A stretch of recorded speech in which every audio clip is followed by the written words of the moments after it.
નમસ્કાર, આપ જોઈ રહ્યા છો ગુજરાતની number 1 news channel news 18 Gujarati. આપની સાથે ઉપૃથા અને સમાચારમાં સૌપ્રથમ જોઈએ ટોપ 25 ન્યૂઝ। ગુજરાતમાં ઠંડી ઘટે તે પહેલા બેવડી ઋતુનો માર। સવારે અને સાંજે ઠંડી તો બપોરે ગરમીનો અહેસાસ। ઘણા ભાગોમાં વાદળછાયું વાતાવરણ યથાવત। વેસ્ટર્ન ડિસ્ટર્બન્સ સક્રિય થતા તાપમાન ઊંચકાશે। મોટાભાગના શહેરોમાં 15 ડિગ્રી આસપાસ પારો રહેશે। ગાંધીનગરમાં 13, ડીસામાં 14 ડિગ્રી તાપમાન। અમદાવાદ, વડોદરા, નલિયા, મહુવા અને દમણમાં 15 ડિગ્રી તાપમાન। દીવ, સુરત, કેશોદ અને કંડલામાં 16 ડિગ્રી તાપમાન। કલોલના બિલેશ્વરપુરી ગામમાં બે જૂથ વચ્ચે અથડામણ। બાળકોના રમવા બાબતે ઝઘડો થયો હતો। જૂથ અથડામણમાં બાઇકમાં આગચંપી કરી અને ઘરમાં તોડફોડ પણ કરવામાં આવી। પોલીસે સ્થળ પર પહોંચી પરિસ્થિતિ પર કાબુ મેળવ્યો। આજે ભાજપની ધારાસભ્યની બેઠક વિધાનસભા મુખ્ય હોલમાં બેઠક મળશે। આગામી સત્રને લઈ ચર્ચા કરવામાં આવશે। કોંગ્રેસના ધારાસભ્યો સર્કિટ હાઉસમાં કરશે બેઠક। ગાંધીનગરમાં આજે મુખ્યમંત્રીની અધ્યક્ષતામાં રાજ્ય કેબિનેટની બેઠક મળશે। ફિલ્મફેરની સફળતાને લઈ વિભાગ રિપોર્ટ આપશે। બેઠકમાં બજેટ સત્રમાં આવનારા બિલ અંગે ચર્ચા થશે। રાજ્યની પ્રવર્તમાન સ્થિતિ અંગે બેઠકમાં ચર્ચા થશે। પડતર વિકાસલક્ષી કાર્યોને લઈ પણ કરાશે ચર્ચા। સંસદમાં આજથી બજેટ સત્રનો થશે પ્રારંભ। 9મી ફેબ્રુઆરી સુધી ચાલશે બજેટ સત્ર। રાષ્ટ્રપતિના અભિભાષણથી સત્રનો પ્રારંભ થશે। નવી સંસદમાં પહેલીવાર રાષ્ટ્રપતિનું અભિભાષણ। સવારે 11 વાગે નવી સંસદમાં રાષ્ટ્રપતિનું અભિભાષણ થશે। લોકસભાની ચૂંટણી પહેલા અને હાલની સત્રનું આ છેલ્લું અંતિમ સત્ર। અમદાવાદ શહેરમાં હવે ઈ બસ, સીએનજી બસ દોડશે। એમસી ટ્રાન્સપોર્ટ સર્વિસનું ડ્રાફ્ટ બજેટ રજૂ। વર્ષ 2024-25 માટે ટ્રાન્સપોર્ટ મેનેજરે રજૂ કર્યા રૂપિયા 641.50 કરોડનું ડ્રાફ્ટ છે। 1 ફેબ્રુઆરીએ વચગાળાનું કેન્દ્રીય બજેટ રજૂ થશે। કેન્દ્રીય નાણાપ્રધાન નિર્મલા સીતારામન છઠ્ઠું બજેટ રજૂ કરશે। જ્યારે federation of automobiles dealers association દ્વારા જીએસટીમાં ઘટાડો કરવા માંગ કરાઈ। રાજ્યમાં લોકસભાની ચૂંટણી પૂર્વે બદલીઓનો દોર યથાવત। રાજ્યના 50 આઈએએસ અધિકારીઓની બદલી થશે। સામાન્ય વહીવટ વિભાગે કર્યા બદલીના આદેશ। મોરબી જિલ્લા કલેક્ટર જીટી પંડ્યાની દેવભૂમિ દ્વારકામાં બદલી। ભારતીય રાષ્ટ્રીય ટીમના ક્રિકેટર મયંક અગ્રવાલની વિમાનમાં અચાનક જ તબિયત લથડી। ત્રિપુરા રોય રણજી ટ્રોફી મેચમાં પરત ફરતી વખતે તબિયત લથડી હતી। પ્લેનમાં પાણી ઉપરાંત કંઈક લીધા બાદ મોઢા અને ગળામાં થઈ હતી તકલીફ। હાલ મયંક ખાનગી હોસ્પિટલમાં સારવાર હેઠળ। નવજાત શિશુના મોત મામલે ગુજરાત દેશમાં બીજા ક્રમે। રાજ્યમાં દાહોદ જિલ્લામાં નવજાત શિશુના મૃત્યુઆંકમાં સૌથી વધુ જોવા મળ્યો હતો। દાહોદમાં 53 નવજાત શિશુના મોત નોંધાયા। જોકે ભૂતકાળની સરખામણીએ આ મૃત્યુઆંક ઘટાડો થયો છે। આ મૃત્યુઆંક અંગે પગલાં લેવા સરકાર કરી રહી છે પ્રયાસ। જામનગરમાં અંધાશ્રમ રેલવે ફાટક નજીક આવાસમાં બિન રહેણાંક હેતુનો ઉપયોગ કરતા મકાનો સીલ કરવામાં આવ્યા।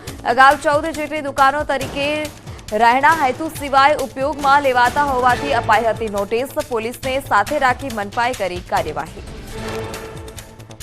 રાજસ્થાનના અલવરમાં દિલ્હી મુંબઈ હાઈવે પર પૂર્વ કેન્દ્રીય મંત્રીના પુત્રનો અકસ્માત। માનવેન્દ્રસિંહના કાર ડિવાઈડર સાથે અથડાતા તેના પત્ની ચિત્રાસિંહનું મોત નીપજ્યું। માનવેન્દ્રસિંહ, તેમનો પુત્ર અને ડ્રાઈવર ગંભીર રીતે ઈજાગ્રસ્ત। સુરેન્દ્રનગરના ખંભાળિયામાં કૂવો ખોદતા સમયે ભેખડ ધસી પડ્યાનો મામલો। વાડી માલિક સહિત 5 લોકો સામે ફરિયાદ નોંધવામાં આવી। 24 જાન્યુઆરીએ સાંજે ભેખડ ધસી પડતા 3 મજૂરોના મોત નીપજ્યા હતા, જ્યારે 2 મજૂરો ઈજાગ્રસ્ત। બનાસકાંઠાની ધાનેરા નગરપાલિકામાં ફરી વીજ કનેક્શન કપાયું। 4,24,00,000નું વીજ બિલ ચૂકવવાનું હજી પણ બાકી છે। વીજ કનેક્શન કપાતા અરજદારોને હાલાકી। જૂનાગઢમાં હેલ્થ પ્લસ હોસ્પિટલમાં પ્રસૂતિ બાદ 5 મહિલાઓની કિડની ફેલ, જેમાંથી 1 મહિલાનું મોત નીપજતા વિવાદ પકડ્યો હતો। બોટલમાં ટોક્સિન હોવાથી તબિયત લથડ્યાનું ડોક્ટરે જણાવ્યું। રાજકોટમાં દબાણ હટાવવા ગયેલી ટીમ પર હુમલો। થોરાળમાં ગેરકાયદે દબાણને હટાવવા ગઈ હતી મનપાની ટીમ। 5 જેટલા શખ્સોએ પોલીસ અને મનપાની ટીમ પર પથ્થરમારો કર્યો। એક યુવકે ફિનાઇલ પી આપઘાતનો પ્રયાસ કર્યો। પોલીસે ટોળા સામે ફરિયાદ દાખલ કરી। બનાસકાંઠામાં થરાદ કેનાલમાં ગાબડા પડ્યાનો સિલસિલો યથાવત। સાંબા કેનાલમાં બીજી વખત ગાબડું પડતા પાણી ખેતરમાં ફરી પડ્યું। વારંવાર કેનાલ તૂટતા ખેડૂતોમાં રોષ। પાટણની કેનાલમાં અવારનવાર ગાબડું પડતા ખેડૂતો મુશ્કેલીમાં। સાંતલપુરના દાતરાણાથી વોવા ગામે પસાર થતી કેનાલ ઓવરફ્લો થતા ઉભા પાકમાં પાણી ફરી વળ્યા હતા. ખેતરો કેનાલના પાણીથી તરબોળ થતા ખેડૂતોને મોટું આર્થિક નુકસાન વેઠવાનો વારો આવ્યો. મહેસાણામાં નર્મદા વિભાગની ઘોર બેદરકારી સામે આવી. પીવાના પાણીનો વેડફાટ જોવા મળ્યો. બહુચરાજીમાં ધનપુરા પાસે નર્મદામાં પીવાના ચોખ્ખા પાણીનો વેડફાટ થતો સામે આવ્યો છે. તંત્રના વાંકે હજારો લીટર પાણીનો વેડફાટ થયો. અંકલેશ્વર પાલિકાના પ્રમુખના વોર્ડમાં જ લાલિયાવાડી જોવા મળી હતી. વોર્ડ નંબર 4માં 2 મહિનાથી ગટર ઉભરાતા રહીશોએ હોબાળો મચાવ્યો. ઘર આંગણે જ ગટરના દૂષિત પાણી ભરાતા રહીશોએ રોગચાળો ફેલાવાની ભીતિ સેવી. સુરેન્દ્રનગરમાં મીઠાના આગરોમાં કેનાલના પાણી ફરી વળ્યા હતા. ખારાગોડા રણમાં 200 થી વધારે વીઘામાં પાણી ફરી વળતા અગરિયાઓમાં રોષ. મીઠાના અગરોમાં પાણી ફરી વળતા મીઠાના ઉત્પાદનમાં નુકસાનીની ભીતિ. વારંવાર નર્મદા કેનાલમાં પાણી ફરી વળે છે. કુલ્લુના રાયસનમાં ભૂસ્ખલનના ભયાવહ દ્રશ્યો સામે આવ્યા. ભૂસ્ખલનને કારણે રામશીલા પતલી હુકલ રસ્તો હાલ અત્યારે વાહનોની અવરજવર માટે બંધ કરાયો છે. રસ્તા પરથી કાટમાળ હટાવવાની કામગીરી શરૂ. હિમાચલ પ્રદેશના રોહતાંગ અને કુલ્લુમાં ભારે હિમવર્ષા. અટલ ટનલના દક્ષિણ પોર્ટલમાં ફસાયા 300 જેટલા પ્રવાસીઓ. પોલીસે ટનલમાંથી પ્રવાસીઓને સહી સલામત બહાર કાઢ્યા. જમ્મુ કાશ્મીરના ડોડામાં સતત હિમવર્ષાને કારણે ઠંડીમાં પણ વધારો. ડોડામાં ફરવા ગયેલા લોકો ફસાયા. આગળ નજર કરીએ અન્ય સમાચારો પર તો રાજકોટમાં નબીરાઓનો સ્ટન્ટનો વિડીયો વાયરલ થયો છે. કાલાવડ મોટામવ રોડનો આ વિડીયો છે. એક બાઇક પર 6 યુવકો જોખમી રીતે સવારી કરી રહ્યા હતા. સ્પીડમાં જતી બાઇક પર 6 યુવકોની સવારી. ભારે વાહનોની અવરજવરવાળા રોડ પર આ પ્રકારે જોખમી સ્ટન્ટ કરવામાં આવ્યા છે. ન્યૂઝ 18ની અપીલ છે કે આવા જોખમી સ્ટન્ટ ન કરો. બાઇક એક છે અને 6 યુવકો છે. ન્યૂઝ 18ની અપીલ, આવા સ્ટન્ટ ક્યારેય જોખમી પણ સાબિત થઈ શકે છે. પોતાનો જીવ પણ જોખમમાં આ નબીરાઓ મૂકી રહ્યા છે. આસપાસમાંથી જે લોકો પસાર થઈ રહ્યા છે તેઓનો પણ જીવ આ નબીરાઓ જોખમમાં મૂકી રહ્યા છે. સંવાદદાતા અંકિત ફોન લાઈનથી જોડાઈ ચૂક્યા છે. જે અંકિત, નબીરાઓનો સ્ટન્ટનો વિડીયો વાયરલ થયો છે. પોલીસ કાર્યવાહી કેટલે પહોંચી? ચોક્કસ, ખાસ કરીને વાત કરવામાં આવે તો જે પ્રકારનો વિડીયો વાયરલ છે તે સામાન્ય રીતે આજે ઇસીવાર વાહન છે તેની ઉપર માત્ર ને માત્ર 2 જ વ્યક્તિઓ બેસી શકે. 2 થી વધુ વ્યક્તિઓ જો બેસે તો કહી શકાય કે ટ્રાફિકના નિયમનનું ઉલ્લંઘન થતું હોય છે. પરંતુ અહીંયા 2 થી વધુ એટલે કે 3 નહીં પરંતુ 6 જેટલા વ્યક્તિઓ બેઠા હોય ને આ પ્રકારે જોખમી સ્ટન્ટ કરી રહ્યા હોય તે પ્રકારનો વિડીયો છે તે વાયરલ થયો છે. વાયરલ થયેલો વિડીયો છે તે કાલાવડના મોટા મહુવા પાસે આવેલો જે રોડ છે ત્યાંનો હોવાનું હાલ અત્યારે અનુમાન છે તે સામે આવ્યું છે. ત્યારે નબીરાઓ આ પ્રકારનો સ્ટન્ટ કરી રહ્યા હતા ત્યારે ત્યાંથી એક 4 વ્હીલર ચાલક નીકળે છે. ત્યારે એક મહિલા દ્વારા વિડીયો બનાવવામાં આવ્યો હોવાનું છે તે સામે આવ્યું છે. અને સમગ્ર મામલે હાલ રાજકોટ શહેરના તાલુકા પોલીસ દ્વારા જે વાયરલ વિડીયો મામલે તપાસ પણ શરૂ કરવામાં આવી છે. સાથોસાથ પોલીસ દ્વારા જે સીસીટીવી ફૂટેજ છે, જે નેત્રમ પ્રોજેક્ટ છે તેના અંતર્ગત પણ આજે વાહનના જે નંબર છે તે પણ ટ્રેસ કરવાની છે તે હાલ અત્યારે પ્રક્રિયા શરૂ કરી દેવામાં આવી. જી અંકિત, સમગ્ર માહિતી બદલ આભાર.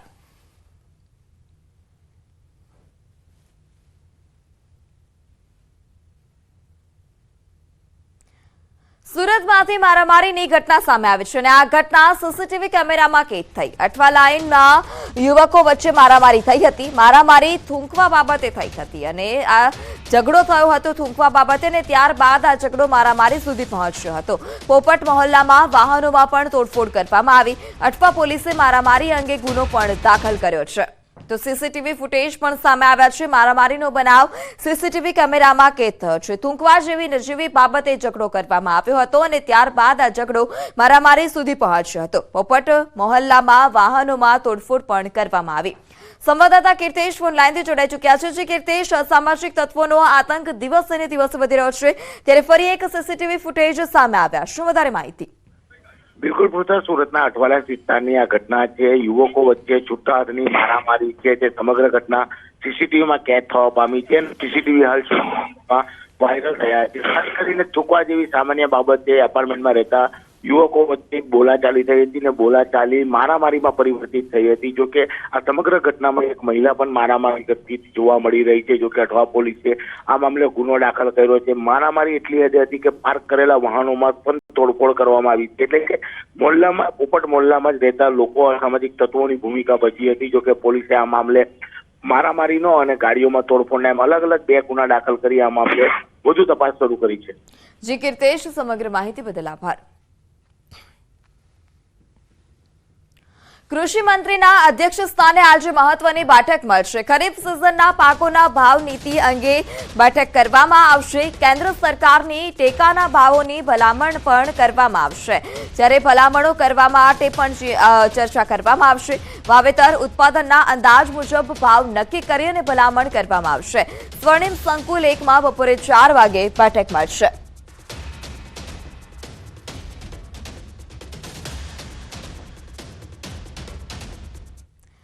ફરી એકવાર ગાત્રો થીજવતી ઠંડી માટે તૈયાર રહેજો. ઠંડી તમામ રેકોર્ડ તોડી નાખશે.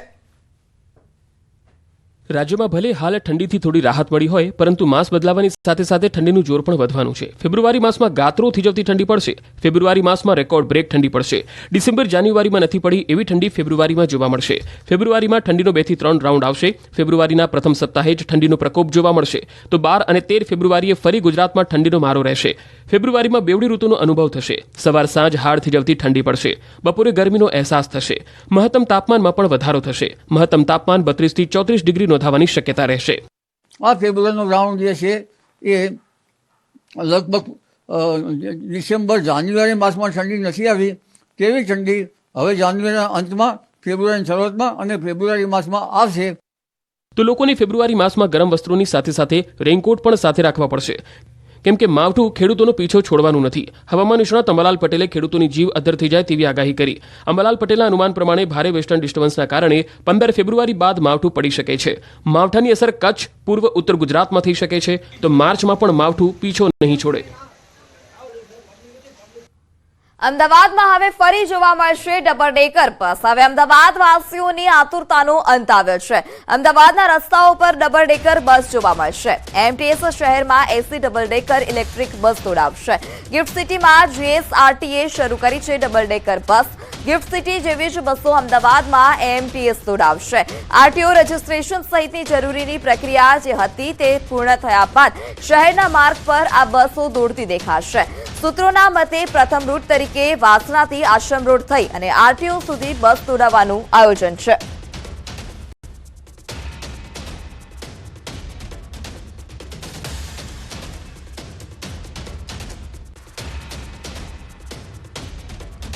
સંવાદદાતા પ્રણવ ફોન લાઈનથી જોડાઈ ચૂક્યા છે. જી પ્રણવ, અમદાવાદના રસ્તા પર પણ હવે ફરી એકવાર ડબલ ડેકર બસ જોવા મળશે. શું વધારે માહિતી? પૃથાએ માની શકાય કે અમદાવાદ શહેરમાં 80ના દાયકાની અંદર ડબલ ડેકર બસો છે તે રસ્તાઓ પર ચાલતી હતી. ત્યારબાદ એ બસો છે તે વિસરાઈ ગઈ હતી. અમદાવાદ શહેરમાંથી એ બસો દૂર કરાઈ હતી. પરંતુ ફરી એક વખત અમદાવાદ શહેરની અંદર ડબલ ડેકર બસ, એ પણ ઇલેક્ટ્રોનિક અને એસી બસ હવે અમદાવાદ શહેરના રસ્તાઓ પર દોડશે. એટલે અમદાવાદીઓનો હવે જે આતુરતાનો અંત છે તે આવી ગયો છે અને ડબલ ડેકર બસ છે તે અમદાવાદ શહેરમાં પહોંચી ચૂકી છે.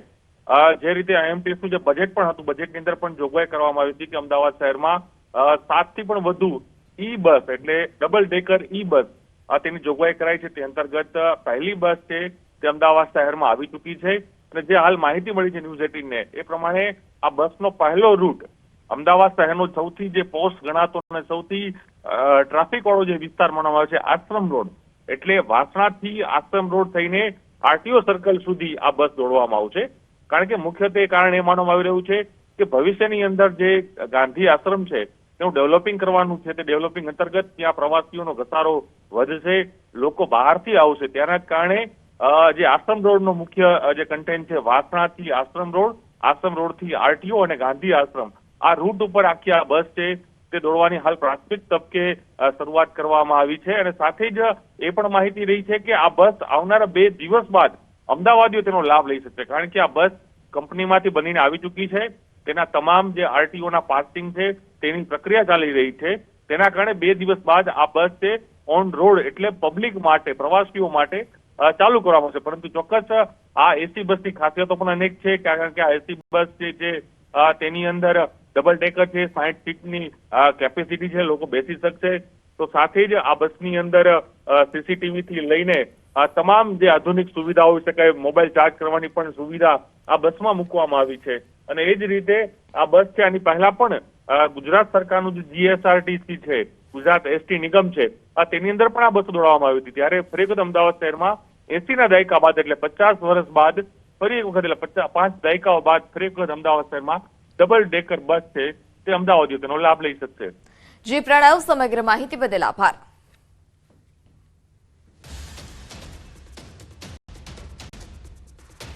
સમાચારમાં આગળ વાત કરીએ ગીર સોમનાથ નહીં તો ગીર સોમનાથમાં ડાલા મથાએ દેખા દીધી છે. ગીર ગઢડાના હરમટિયામાં સિંહના આંટાફેરા જોવા મળ્યા. મોડી રાત્રે ગામ વચ્ચે લટાર મારતો સિંહ જોવા મળ્યો હતો. સિંહના આંટાફેરાના દ્રશ્યો કેમેરામાં કેદ થયા છે. સિંહના આંટાફેરાથી સ્થાનિકોમાં પણ ભયનો માહોલ જોવા મળ્યો. તો સીસીટીવી ફૂટેજ પણ સામે આવ્યા છે. ગીર ગઢડાના હરમટિયામાં સિંહની દેખા જોવા મળી હતી. મોડી રાત્રે સિંહ ગામની બજારમાં લટાર મારતો હોય તેવા દ્રશ્યો સીસીટીવીમાં કેદ થયા. સિંહની દેખાતી હાલ અત્યારે ગામ લોકોમાં પણ ભય છે. પહેલી ફેબ્રુઆરીથી ગુજરાત વિધાનસભામાં બજેટ સત્ર શરૂ થશે. બજેટ સત્રમાં 3 વિધેયક લવાય તેવી શક્યતા. 1 ફેબ્રુઆરીથી ગુજરાત વિધાનસભામાં બજેટ સત્ર શરૂ થશે. બજેટ સત્રમાં 3 વિધેયક લવાય તેવી શક્યતા છે. આ પૈકી એક વિધેયક મહેસૂલ વિભાગ દ્વારા ગુજરાત ગણોત વહીવટ અને ખેતીની જમીન કાયદા સુધારા વિધેયક છે. આ વિધેયકથી સખાવતી સંસ્થાઓ એટલે કે ટ્રસ્ટ પાસે જે જમીન છે તે જમીનને બિનખેતી કરવાના દ્વાર ખુલ્લા થશે તેમ સૂત્રોનું કહેવું છે. જો કે આ બિલની ચોક્કસ જોગવાઈઓ શું છે તે જાહેર કરવામાં નથી આવી, જે કેબિનેટની મંજૂરી બાદ જાહેર થશે. સખાવતી સંસ્થાઓની કેટલીક જમીન બિનખેતી થતી ન હતી, આથી તેમાં સુધારો કરવામાં આવી શકે છે અને તે જમીન બિનખેતી થાય તેવો સુધારો બિલમાં લાવવામાં રહ્યો છે. 30 જૂન 2015 અથવા તે પહેલા ખરીદેલી જમીન બિનખેતી કરવા માટે આ જોગવાઈ અમલમાં આવે તેવી શક્યતા છે. દરમિયાનમાં રાજ્ય સરકાર દ્વારા બજેટ સત્રના શરૂઆતના દિવસોમાં આ બિલ લાવવામાં આવશે, જ્યારે બાકીના 2 બિલ ફેબ્રુઆરીના અંતમાં લાવવામાં આવશે તેવી શક્યતા છે. બીજું બિલ ઇલેક્ટ્રિસિટી ડ્યુટી બિલ આવશે. ત્રીજું બિલ જમીન માટેનો ટેનન્સી એક્ટમાં સુધારો આવશે. સુરેન્દ્રનગરના ખારાગોડામાં રણમાં થઈ પાણીની રેલમછેલ. આ કોઈ તળાવ કે નદીના દ્રશ્યો નથી, આ કોઈ ચોમાસાના દ્રશ્યો નથી, આ તો છે તંત્રનું પાપ. સુરેન્દ્રનગરની કેનાલના પાણી ખારાગોડા રણમાં ફરી વળતા થઈ રણમાં પાણીની રેલમછેલ. ખારાગોડા રણમાં 200 થી વધુ વીઘામાં પાણી ફરી વળતા મીઠાના અગરો પર જાણે આફત આવી પડી. અગરિયાઓ પર આકાશમાંથી નહીં પણ જમીનમાંથી કૃત્રિમ આફત આવી પડતા અગરિયાઓને રડવાનો વારો આવ્યો. કેનાલના પાણી મીઠાના અગરોમાં ફરી વળતા મીઠાનું ધોવાણ થઈ ગયું. મીઠાના ઉત્પાદનમાં નુકસાનની ભીતિ સેવાઈ રહી છે. વારંવાર નર્મદા કેનાલના પાણી રણમાં મીઠાના અગરોમાં ફરી વળતા અગરિયાઓમાં ભારે રોષ જોવા મળી રહ્યો છે. સાથે જ નુકસાનીની ભરપાઈ કરવામાં આવે તેવી માંગ પણ ઉઠી રહી છે. ધાનેરા પાલિકાનું કરોડોનું લાઇટ બિલ હજુ પણ બાકી છે અને વીજ કનેક્શન કપાતા હાલ અત્યારે અંધારપટ જોવા મળ્યો. બનાસકાંઠાના ધાનેરા નગરપાલિકાનું 4.26 કરોડ રૂપિયાનું લાઇટ બિલ બાકી હોવાથી વીજ કંપની દ્વારા નગરપાલિકા કચેરીનું વીજ કનેક્શન કાપી નાખવામાં આવ્યું છે. લોકો પાસે વેરો ઉઘરાવતી નગરપાલિકા દ્વારા લાઇટ બિલ ભરવામાં ઠાકાઠૈયા કરવામાં આવે છે. ધાનેરા પાલિકામાં કરોડોની ગ્રાન્ટ આવે છે તો પાલિકા નગરજનો પાસેથી મોટો વેરો પણ ઉઘરાવે છે. છતાં કેટલાક વર્ષોથી પાલિકા વીજ કંપનીને લાઇટ બિલ પૂરું ભરતી નથી, જેથી શહેરની જનતાને અંધારામાં રહેવાની નોબત આવી છે. અનેકવાર નોટિસ આપવા છતાં લાઇટ બિલ ભરવામાં ન આવતા અંતે UGVCLના કર્મચારીઓએ લાઇટનું કનેક્શન કાપી નાખ્યું. ધાનેરા નગરપાલિકાની લાઇટ કપાતા પાલિકામાં અંધારપટ જવાયો. ધાનેરા નગરપાલિકાનું 4,26,000નું વીજ બિલ બાકી છે. પાલિકાની ઓફિસમાં અંધારપટ જવાતા વિવિધ કામ માટે આવતા અરજદારો અટવાયા છે. કામ ન થતા ધક્કા થયા છે. રાજકોટના થોરાળામાં દબાણ હટાવવા મુદ્દે પોલીસ અને સ્થાનિકો વચ્ચે ઘર્ષણ જોવા મળ્યું. રાજકોટના થોરાળામાં દબાણ હટાવવા મુદ્દે પોલીસ અને સ્થાનિકો વચ્ચે ઘર્ષણ સર્જાયું. આ દરમિયાન એક શખ્સે પોલીસની સામે જ ફિનાઇલ ગટગટાવ્યું. સમગ્ર ઘટનાનો એક વિડીયો સામે આવ્યો, જેમાં જોઈ શકાય છે કે પોલીસની સામે જ એક શખ્સે સફેદ પ્રવાહી ભરેલી બોટલ લઈને ઉભો છે, જે PI સહિતના પોલીસ કર્મીઓની હાજરીમાં જ બોટલમાંથી પ્રવાહી ગટગટાવી રાખે છે. દાવો છે કે આ બોટલમાં ફિનાઇલ ભર્યું છે. મહત્વનું છે કે મહાનગરપાલિકા તંત્રની ટીમ થોરાળામાં ગેરકાયદે દબાણો પર બુલડોઝર ફેરવવા પહોંચી હતી, ત્યારે જ કેટલાક શખ્સોએ પહેલા પથ્થરમારો કર્યો, જે બાદ મામલો વધુ બીચક્યો. આ ઘટનામાં મહાનગરપાલિકા અને પોલીસના કેટલાક કર્મચારીઓ ઇજાગ્રસ્ત પણ થયા. બીજી તરફ સમગ્ર મામલે પોલીસે ટોળા વિરુદ્ધ ફરિયાદ નોંધી કાયદેસરની કાર્યવાહી શરૂ કરી છે. રાજકોટમાં ગંદા પાણીની બોટલ સાથે મહિલાઓ પહોંચી મનપા કચેરી. હાથમાં ગંદા પાણીની બોટલ અને નિરાશ ચહેરા. રાજકોટમાં મહિલાઓ નગરપાલિકાના સત્તાધીશો સામે ક્રોધિત છે, સાથે નારાજ પણ છે, કારણ કે વારંવાર રજૂઆત છતાં તેમને પીવાનું ચોખ્ખું પાણી નથી મળી રહ્યું.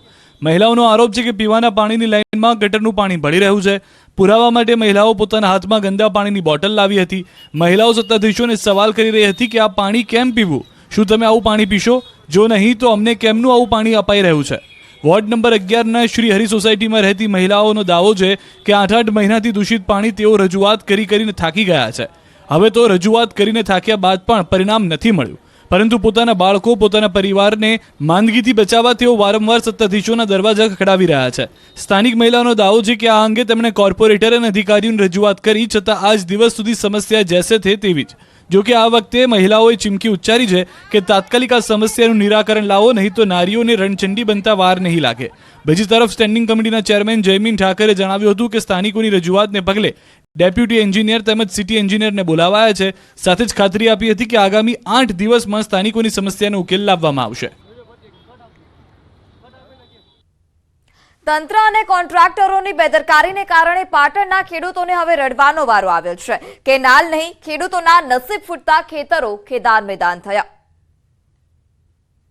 ચારે તરફ ખેતરો છે, ખેદાન મેદાન. જ્યાં જ્યાં નજર કરો ત્યાં ત્યાં ખેતરોમાં ભર શિયાળે ભરાયેલા છે ચોમાસા જેવા પાણી.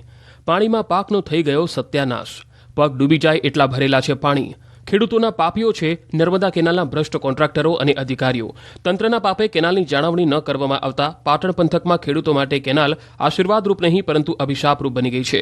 અહીં ખેડૂતોને સદ્ધર કરવા માટે કેનાલ તો નાખી છે, પરંતુ આ કેનાલ ખેડૂતોને દેવાદાર બનાવી દેશે. રાધનપુર અને સાંતલપુર વિસ્તારમાં છેલ્લા ઘણા દિવસોથી અવારનવાર કેનાલમાં ક્યાંક ગાબડા અને ઓવરફ્લો થવાની ઘટનાથી ખેડૂતોને પાક નુકસાની વેઠવી પડી રહી છે. સાંતલપુરના દાતરાણાથી વૌવા ગામે પસાર થતી કેનાલ ઓવરફ્લો થતા જીરું, ઘઉં અને એરંડા વાવેલું 10થી વધુ ખેતરોમાં પાણી ફરી વળતા ખેડૂતોને પડતા પર પાઠું જેવો ઘાટ ઘડાયો છે. કેનાલનું પાણી ખેતરોમાં ફરી વળતા પાક પાણીમાં ગરકાવ થઈ ગયો. ખેડૂતોના મોઢા સુધી આવેલો કોળિયો છીનવાઈ ગયો છે. ખેડૂતોની હાલત દયનીય બની ગઈ છે. હવે સર્વે કરી પાક નુકસાનીનું વળતર આપવા માંગ ઉઠી છે. આ બાજુ પાટણના સમીના સિંગોત્રિયા ગામેથી પસાર થતી કેનાલ ઓવરફ્લો થઈ. રાફુ ડિસ્ટ્રિક્ટ કેનાલ ઓવરફ્લો થતા પાણીનો વેડફાટ થયો. ખેતરો પાણી થઈ ગયા. તો બનાસકાંઠાથી પણ પાટણ જેવા દ્રશ્યો સામે આવ્યા. બનાસકાંઠામાં કેનાલમાં ગાબડા પડવાનો સિલસિલો યથાવત છે. થરાદમાં 5 દિવસમાં બીજી વાર કેનાલમાં ગાબડું પડ્યું. સાબા કેનાલમાં બીજી વખત ગાબડું પડતા ખેતરો નદી બની ગયા. પોરબંદરમાં જિલ્લા શિક્ષણ અધિકારીનો વિરોધ. એમ કે ગાંધી અંગ્રેજી માધ્યમ સ્કૂલમાં 26 શિક્ષકોને છૂટા કરી દેવાયા.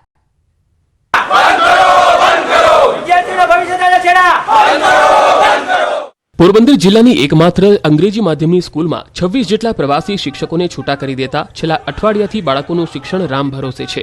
વાલીઓ અને NSYની ઘણી રજૂઆતો છતાં અધિકારીની કચેરીએથી માત્ર ફરતા જવાબો મળી રહ્યા છે. ત્યારે ગુજરાત પ્રદેશ NSYના મહામંત્રી સહિત ટીમ અને વાલીઓ દ્વારા શિક્ષણ અધિકારી કચેરી ખાતે હોબાળો મચાવવામાં આવ્યો હતો.